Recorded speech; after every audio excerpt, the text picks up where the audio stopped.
ساری دنیا میں میری صرف ایک جائیداد پاکستان میں ہے، لندن میں کوئی جائیداد نہیں۔ سابق وزیر خزانہ اسحاق ڈار کا BBC کو انٹرویو میں دعویٰ۔ اینکر نے دوبارہ سوال کیا کہ آپ کی اور آپ کے خاندان کی دنیا بھر میں کتنی جائیدادیں ہیں، جس پر اسحاق ڈار بولے ان کی بہت زیادہ جائیدادیں نہیں ہیں، بیٹوں کے پاس صرف ایک ولا ہے جو 17 سال کے کاروبار سے بنایا۔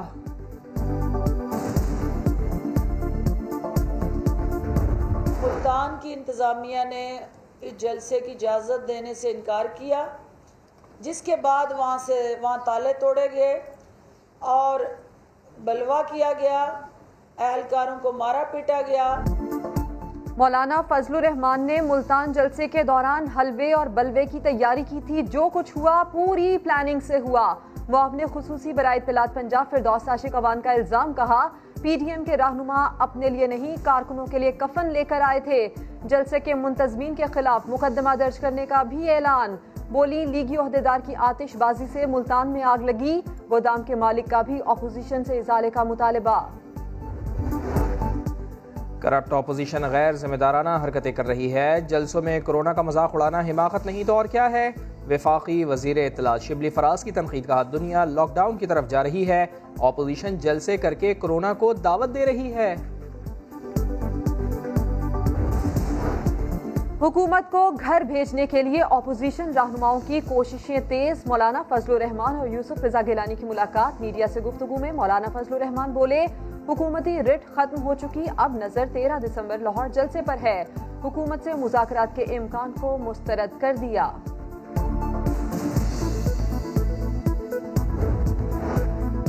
اپوزیشن جلسہ کرے تو کورونا آ جاتا ہے، کورونا نہ ہو تو نیب پہنچ جاتا ہے۔ وزیر اطلاع سے ناصر حسین شاہ کی جاتی عمرہ میں حکومت پر تنقید، بولے چودھری برادران ناراض ہیں، اختر مینگل ساتھ چھوڑ چکے، مانگے تانگے کی حکومت لڑکھڑا رہی ہے۔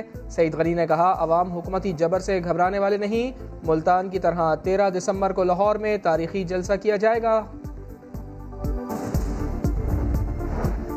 ہمیں کیوں نکالا؟ برطرفیوں کے خلاف پاکستان اسٹیل کے ملازمین سڑکوں پر، مظاہرین نے ریلوے ٹریک بند کر دیا، 4 ٹرینیں روک دیں، اندرون ملک سے کراچی آنے والے مسافر رل گئے، کوئی پرسان حال نہیں، ٹرین میں پانی ختم۔ خرابی کے باوجود طیارہ اڑایا، اتنا بڑا حادثہ ہوا، ذمہ دار کون ہے؟ سندھ ہائی کورٹ میں حویلیاں طیارہ حادثے کے کیس کی سماعت، عدالت کے ریمارکس، کہا لوگ رقم خرچ کر کے ٹکٹ خریدتے ہیں، اگر مسافر محفوظ نہیں تو کیا فائدہ؟ احاطہ عدالت میں شہید کیپٹن کی والدہ رو پڑیں۔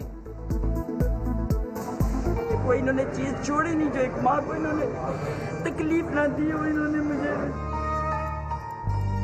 میرا گھر وہ چلا رہا تھا، 4 سال سے پریشان اتنی پھر رہی ہوں کہ مجھے پتہ ہی نہیں لگ رہا تھا کہ ہوا کیا، میرے بیٹے کو جہاز کو کیا ہوا، میرے بیٹے کو کیا ہوا، یہ لوگ مجھے کوئی رپورٹ نہیں بتا رہے۔ اسلام آباد میں 5 لاکھ درخت کہاں لگائے؟ بنی گالا میں لگائے ہوں گے۔ بلین ٹری منصوبے سے متعلق سماعت کے دوران چیف جسٹس برہم از خود نوٹس کی سماعت کے دوران تفصیلات جمع کروانے کا حکم، سیٹلائٹ امیجز بھی مانگ لی۔ عدالت نے کہا ملک بھر میں مجسٹریٹ سے بلین ٹری منصوبے کی تحقیقات کروائیں گے۔ اسلام آباد انتظامیہ مغرور اور نااہل ہے، سپریم کورٹ میں سیکرٹری ماحولیات کی بھی سرزنش۔ عدالت نے کہا کہ KPK کا محکمہ ماحولیات چور اور آپ اس کے سربراہ ہیں۔ سندھ حکومت کی بھی کلاس لی، ججز صاحبان نے کہا صوبے کو چوسا جا رہا ہے، افسران جیل جائیں گے اور نوکری سے بھی۔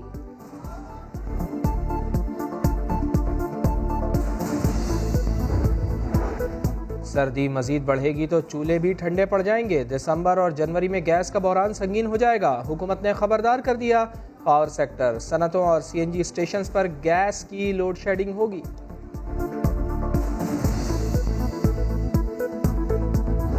میں 6 سال جیل میں رہا ہوں، میں 6/12 کے 5 کمرے میں رہا ہوں، ہم کرسچن ہیں، ٹھیک ہے، ادھر ہمارا ڈیالہ جیل میں چرچ ہے، ٹھیک ہے، تو جو ہے نا فوجی اصغر قیدی انہوں نے رکھا ہوا ہے ملازمان نے، فوجی اصغر قیدی کسی کی رہائی بن جائے تو فوجی اصغر بندے کو بندہ نہیں سمجھتا ہے، اتنے پیسے دو گے تو تیری رہائی بنتی ہے، اتنے پیسے نہیں دو گے تو رہائی نہیں بنتی ہے، اس نے میرے ساتھ بہت دھوکہ کیا ہے۔ رشوت دو منپسند کمرہ لو، اڈیالہ جیل میں رشوت کا بازار گرم، قاتلوں کو آستائشیں، موبائل کی سہولت بھی میسر۔ سما نے ڈپٹی سپرنٹینڈنٹ جیل کی آڈیو حاصل کر لی، رشوت سے منشیات بھی ملتی ہیں۔ جیل اسپتال کے وارڈن کے انکشافات۔ وزیر برائے جیل خانہ جات فیاض الحسن چوہان نے پروگرام نیا دن میں بتایا کہ یہ مافیا اتنا بڑا ہے کہ انہیں بھی رشوت کی پیشکش کی جا چکی ہے۔ ڈپٹی سپرنٹینڈنٹ نے جب میں نے چارج سنبھالا تو اس نے میرے بھائی کو آ کے ذرا لفافہ دینے کی کوشش کی، تو لاہور ہوتا ہوں، پیچھے اس نے جب میں نے سرپرائز چھاپا مارا اڈیالہ جیل میں نے بہت کچھ وہاں پہ دیکھا ہے، اور یہ پریشان ہے اس وقت جو کرپٹ مافیا ہے ہمارے جیل خانہ جات کا، وہ سخت پریشان ہے۔ کورونا وائرس کی دوسری لہر میں ایک دن میں سب سے زیادہ 67 اموات، 2458 نئے کیسز رپورٹ، کل تعداد 4 لاکھ سے بڑھ گئی۔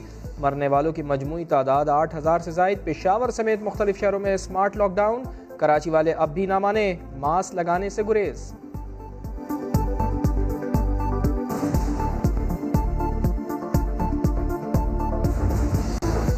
لاہور میں نوجوان نے 4 سالہ بچے کے اغوا کی کوشش ناکام بنا دی۔ ملزم نے بچے کو بسکٹ دلایا، ساتھ لے جانے کے لیے اٹھایا تو بچہ رونے لگا۔ قریب کھڑے نوجوان نے اغوا کار کو دبوچ لیا۔ پاکستان اور چین کے بہترین تعلقات کا اعتراف، چین کے وزیر دفاع کو نشان امتیاز ملٹری سے نوازا گیا۔ چینی وزیر دفاع کی وزیر اعظم سے بھی ملاقات، پاک چین تعلقات سمیت باہمی دلچسپی کے امور پر تبادلہ خیال۔